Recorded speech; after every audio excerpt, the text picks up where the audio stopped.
So next up, our next speaker is Sheridan Macy. Sheridan recently graduated from law school at the University of Pennsylvania, where she focused her studies on international human rights and environmental law and policy. She was inspired by these studies at her work for the Center for International Environmental Law to investigate the Green Amendment concept and its potential use for Nebraska. Prior to law school, she worked for the Nebraska State Government, the Nebraska Public Policy Center, and the University of Nebraska Center for Civic Engagement. She received a bachelor's degree from the University of Nebraska in History, Political Science, and Global Studies. Currently, Sheridan is a policy fellow for the NGO Accountability Council, which works to hold international development institutions accountable for their environmental and human rights impacts. Let's give it up for Sheridan. Okay, hey everybody. My name is Sheridan. I'm going to talk to you all about the Green Amendment proposal for Nebraska.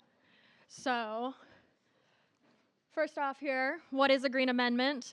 This is kind of a legal concept. It's a constitutional amendment that you guarantee environmental rights to the people living in a state by using the Constitution as a vehicle for that. And so it's got a few different requirements. There's a number of different versions of this that are all called environmental rights amendments. But the Green Amendment is a little bit more specific in the kinds of language it uses, the places that you put it in the Constitution, the different things that it covers. So it's just a little bit stronger form of a general environmental rights amendment. So here's a few of the major requirements. First one there, you're going to have placement in the Bill of Rights of the Constitution. So pretty much every state's constitution is going to have a Bill of Rights, just like the federal Constitution has. And those rights tend to be protected more strongly than other parts of the Constitution. So if you're going to try and protect the environment using a constitutional amendment, you want it to have the same weight and the same power as a constitutional amendment that protects property, for example, because if one of those amendments is going to be weighed heavier when you're doing any kind of lawsuit, that amendment is going to kind of be a trump card. And so if you're not weighing an environmental amendment with the same level of importance, it's just not going to have the same impact. Other important requirements of it, it needs to be mentioning specific values that you want to protect. So most green amendments will line out language that says, this is a constitutional amendment that guarantees the right to a safe, healthy, and clean environment, including water, climate, ability to access nature, just all the different things that a state might value in environmental protection. And having that specific language is really important because when you are bringing a lawsuit, you are going to have to argue every single point that you want to make. And so states with green amendments in the past, like Montana, that just had its climate suit with the youth that led that, they did not have specific language covering climate change in their constitution. They had an environmental rights amendment that covered protection of the environment generally, but it does not cover specifically the climate. So that gave them another thing that they then had to argue in front of the judge, that if you include the language in your initial amendment, you don't necessarily have to argue that. Some others, it should be creating an obligation on the part of the government to protect the environment, the natural resources going forward in the long term, and including language specifically about future generations is really important because the people who are going to be most impacted by a lot of these impacts of climate change are us and our kids, and I mean, none of our kids are here yet, so got to protect future generations as well as people who are already here. And then self-executing, that's a fancy legal term that essentially just means you don't need the legislature to pass more laws to make this work. So once you get the constitutional amendment into the Constitution, the rights are protected. You don't have to do any additional work to get them protected. So as of now, there are 3 states in the country that have a Green Amendment already in place. 2 of them put these amendments in place in the 1970s, just because climate change was getting a lot of traction then in discussions. Environmentalism had a lot of big movements at the time, and so those 2 states are going to be Pennsylvania, which is the first state to do it in 1971, and then Montana in 1972. So they've really had environmental rights on the books for a long time there. New York very recently passed its environmental Green Amendment in 2022, and they've actually already had cases brought using that law to help protect rivers and communities from waste products. Currently, there is actually a national organization that does a lot of work with trying to help states get green amendments.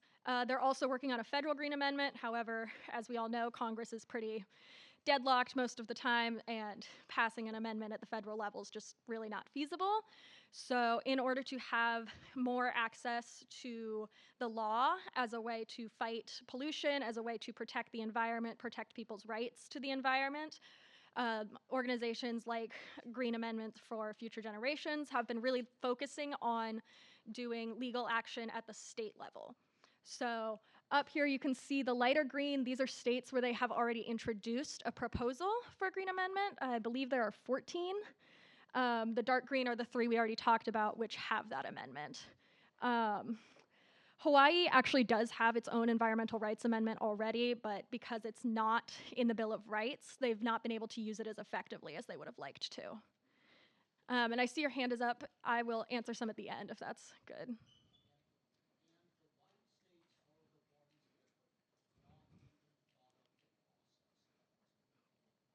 So we've got a number of benefits and uses that come from having a green amendment in your state constitution. The first and most obvious one is that it really gives you a way that you can sue the government for not doing its job. So in the case of Nebraska, for example, we have a lot of problems with nitrate pollution here, especially from big industrial animal farms. And a lot of that is regulated by the state government. However, the state government doesn't necessarily enforce those regulations as strongly as they should or as often as they should. And it is very difficult without a green amendment to be able to bring those kinds of lawsuits against the government. There's a lot of barriers that have been put in place over the last 50 years, especially at the federal level, to bringing lawsuits about the environment, and a lot of requirements that are really difficult to meet in order to bring those lawsuits. And so putting it into effect, a green amendment really helps you get around some of those legal requirements that are a bit arbitrary, but like you can't get around them otherwise.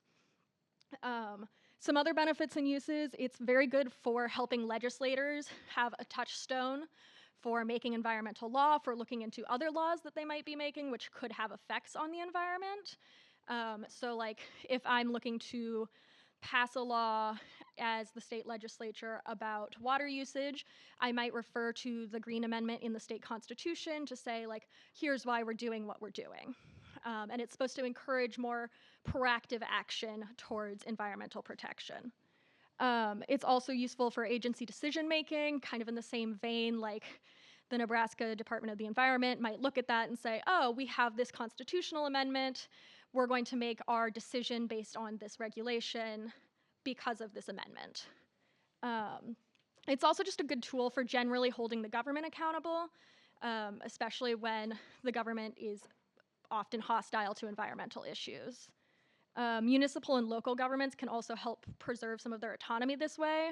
So one of the big things that it has been used for in Pennsylvania is there was an attempt to restrict what cities and municipalities could do with plastic bag bans. And this is something that's happened in Nebraska quite a bit as well, where the state legislature has tried to ban cities from banning plastic bags.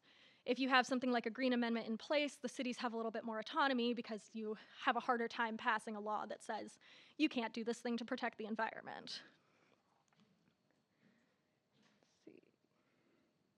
So Nebraska specifically, this is an idea that we have been looking at because there's a number of environmental issues that have come up in the state that could be really benefited by having a constitutional amendment and a basis for bringing legal action. So climate change is very much the obvious one. We've seen massive storms, we've seen drought, flooding, all of the different extreme weather events that have come through the state in the last few years. That's only going to get worse as climate change gets worse, and having a green amendment to allow people to both sue after the fact when they've been harmed, but also to encourage the state government to take more proactive measures to prevent some of the negative effects. In the past, this would have been useful for Nebraska in cases with like the Keystone XL pipeline. If there had been a green amendment in place at the time, that would have been another opportunity to stop that pipeline. useful for conservation along the same grounds. You're encouraging the government to preserve natural resources, and you can put specific language into it that includes animals or includes wildlife and wild ecosystems. Nitrate and groundwater contamination we've touched on a little bit, municipal autonomy, accountability generally. So really, it's just another tool for making the government do what the government should have been doing to begin with. So in Nebraska, getting this implemented is going to be a bit of a process. There's 3 ways to get a constitutional amendment into the Nebraska State Constitution. The first one is a constitutional convention. This is really just not going to be effective at all for this issue, both because it's difficult to call a state constitutional convention, and you also run the risk of having other constitutional changes made that you might not necessarily want.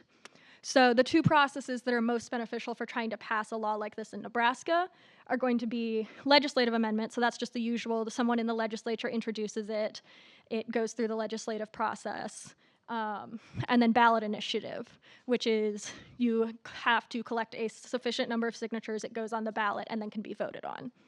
So a green amendment, unlikely to pass the Nebraska state legislature, but it is really good to introduce it into the state legislature so that there's opportunity to discuss it, to really refine the language of the amendment, make sure that everything we're wanting to cover is covered, and it's also good for getting a little bit of publicity. But in the long run, the way that this will have to get passed is likely going to be through a ballot initiative, which has a few of its own requirements. So ballot initiatives have a couple obstacles as well. With ballot initiatives, you have to have, every initiative is a single issue. So this is an issue that ballot initiatives for the state in the past have run into. If you include too many different features in one constitutional amendment that you're trying to pass on the ballot, it can't go on the ballot. And for the most part, that is to prevent confusion, to prevent too many issues from hitting you at once. And then you also need to get 10% of eligible voters in the state. So that's about 190,000 signatures, 200,000 signatures. But in addition to that, to make sure that you're not just getting those signatures in like Sarpy and Lancaster and Douglas County, where 70% of people are, we want to make sure we're including the whole state. So you're also required to follow the 2/5 rule, which means you have to get 5% of voters in 2/5 of the Nebraska counties. So what this kind of looks like in practice is if you go to McPherson, which is Nebraska's smallest county, you'd have to get about 20 signatures. There's about 400 people who live there. But then you would also need to do that for 38 other counties in the state. So it's still a very complicated process, but progressive ballot initiatives have been able to do well in Nebraska in the past and have been able to do well in other Midwestern states with kind of similar cultures like Kansas. So this is a way that we are able to get a green amendment potentially into the Nebraska state constitution, and then are able to use that to help prevent some of the environmental harms coming to the state. So just kind of an overview of some of the obstacles. Politics is the obvious one. Talking about the environment, you're going to get a lot of automatic shutdowns from people who are just really not interested in discussing it. You'll get a lot of partisan issues where people will kind of take a side based on their politics that way.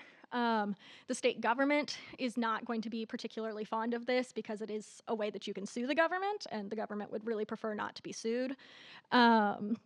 And different stakeholders are also going to have a lot of different needs for this. So Nebraska, you have a lot of different people who are doing a lot of different things. You've got farmers, you've got indigenous groups, you've got people who live in the cities, you've got energy groups. There's a lot of different people who would be interested in a green amendment, either for supporting it or against it. And so one of the big obstacles to this is convincing people that this is something that can help them. And there's a lot of different arguments that you can make to support that. But the biggest one is really like climate is something that's going to affect us all. Water is something that's going to affect us all.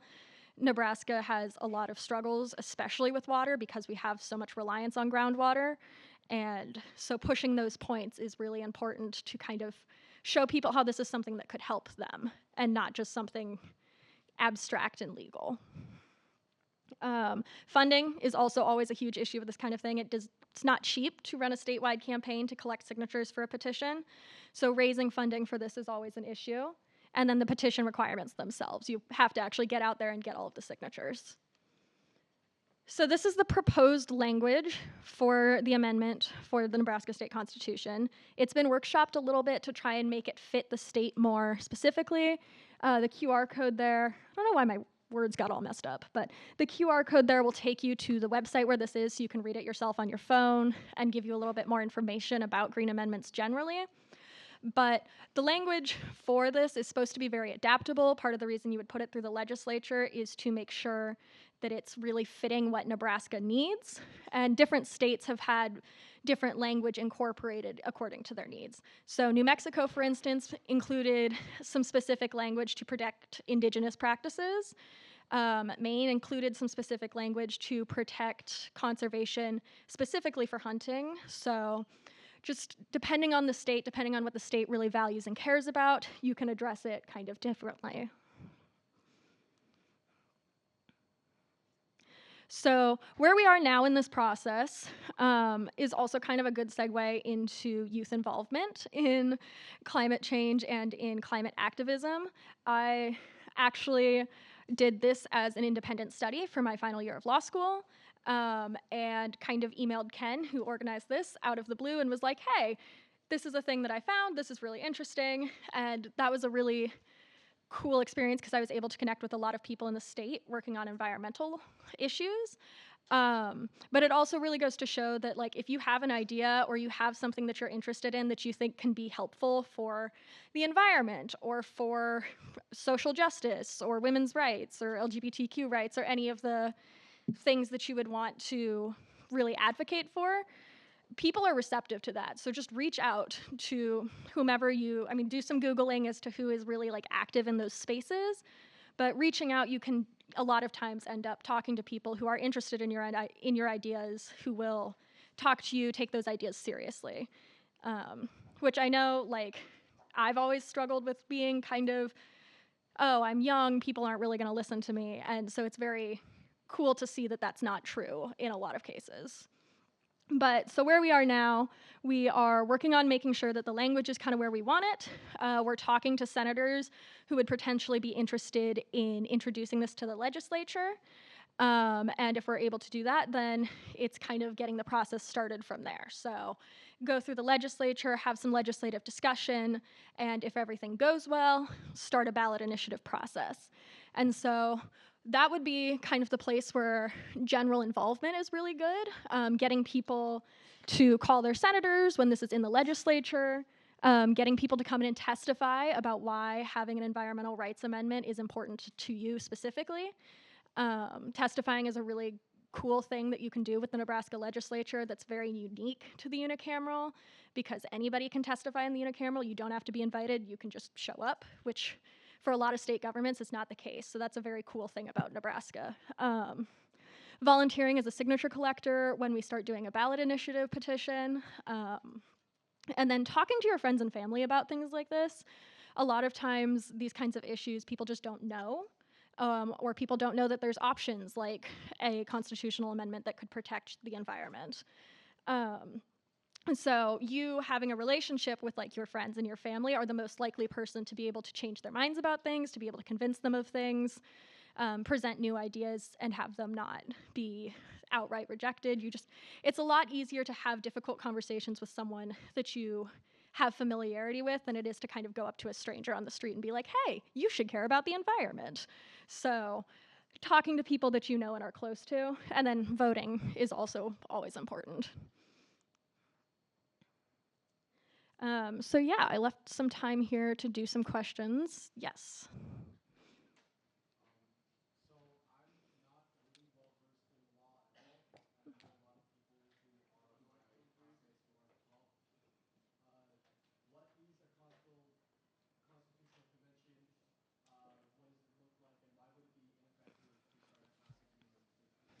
Yeah, so a constitutional convention is essentially, if you think about like American history when they first were trying to draft the Constitution for the federal government, it's a kind of similar process. You get a bunch of the state legislature together in a room, they go through some different amendments and discussions. It's kind of a process to call it, so you need I want to say it's 2/3 of the legislature has to vote to call the convention in the first place, which that's already kind of a barrier to doing that. But then part of the reason that it's risky is that constitutional conventions, you don't usually call to do just one constitutional amendment because they are such a big thing. It's usually more for like, oh, we have some stuff we want to overhaul generally. We're going to go through the Constitution and make a lot of changes. And so the risk that you run with it is that, yeah, you might get some amendments that you want in, like you might get a Green Amendment, but you also might lose things that you care about. So, like in Nebraska, that could look like losing abortion rights or losing some other kind of thing that might be included in the Constitution. So it can work, but it's a little riskier. Yeah. Green amendment for Nebraska. We've started to, yeah. We've been talking with John Kavanaugh and Dungin and a couple others who might be interested in it as an idea. Mhm.